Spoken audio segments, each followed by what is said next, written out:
Hello everyone, my name is Harshita Jain and I'm currently an intern at Lexus and Company. Today I'm going to talk about the concept of cancel culture. The term cancel is relatively straightforward. A purchase is cancelled if it isn't needed anymore. A television show is cancelled if it manages only abysmal ratings. For the longest time, the meaning of the term cancel hasn't been very complex. But sometime in the past decade, the meaning of the term cancel hasn't been has acquired a new definition, particularly in the context of the internet lingo. Like today, everything and everyone can be cancelled if the internet collectively decides to do so. The term collectively is important here because the cancelling of something is rarely as a result of a mass movement, collective in form and force.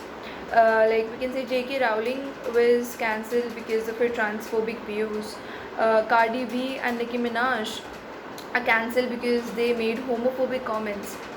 Trump is cancelled because of his racist, inappropriate conduct and words towards women, people of color, and immigrants. Kanye West is cancelled for saying slavery was a choice and for supporting Trump. But it isn't only public figures who get cancelled by forces that be in the realms of the online space. Very simple, cancelling means to stop giving support and credence to something or someone, including organizations and establishments, and so anyone in public consciousness can be subjected to this cancelling. Now, what is this cancel culture? It is relatively new. It only surfaced in the last 5 to 6 years and has been largely a product of the internet culture. One of the reasons why the term's exact meaning is still being ascertained is perhaps because it is relatively new and its scopes is still evolving with developing online behavior. The most visible examples of cancel culture occur when a celebrity or public figure says or writes something or engages in an act that is deemed offensive and inappropriate by the public.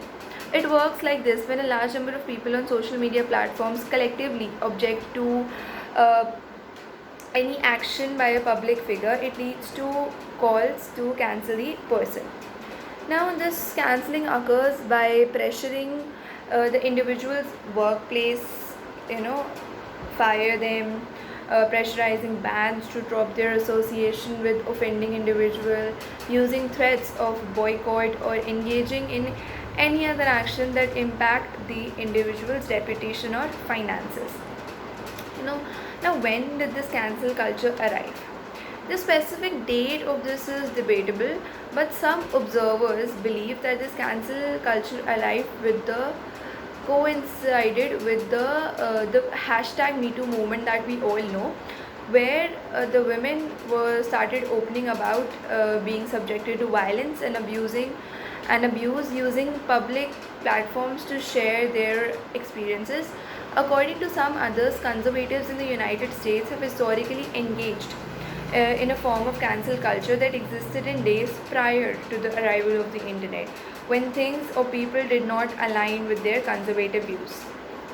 Uh, One of the characteristics of cancel culture is also the tendency to pile on, where social media users engage in mass behavior by specifically targeting the individual who is being publicly called out.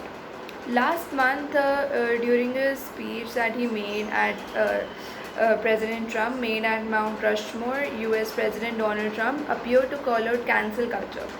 Perhaps because, not last month, sorry, during one of his speeches, um, perhaps because he himself has been targeted so often, particularly since he first announced his presidential campaign. It is the very definition of the totalitarianism and complete alien to our culture and our values, with absolutely no place in the United States of America, Trump had said. Now, following the Trump speech, White House Press Secretary Kellyanne McEnany doubled down on Trump's stance, saying that President Trump stands against cancel culture, which seeks to erase our history. The usage of the term cancel culture has been so uh, ubiquitous that it is seemingly found everywhere from everyday conversation to larger socio-cultural context. Cancel XYZ brand, today's weather is cancelled, actor XYZ is cancelled, Trump is cancelled. Now, does this cancel culture actually work? The debates surrounding cancel culture have also led to discussion on whether canceling someone or something has any long term impact. In a broader sense, cancel culture is a form of collective punishment meted out to public figures, and these days, more increasingly private individuals who have suddenly found themselves in the public gaze due to words and actions of their own.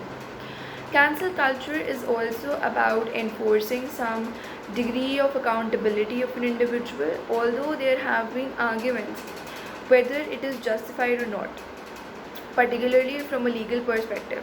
An example of this would be discussions that followed when reports surfaced of public figures having engaged in inappropriate acts or acts of violence and abuse against women when the hashtag MeToo movement gained traction in the year 2016.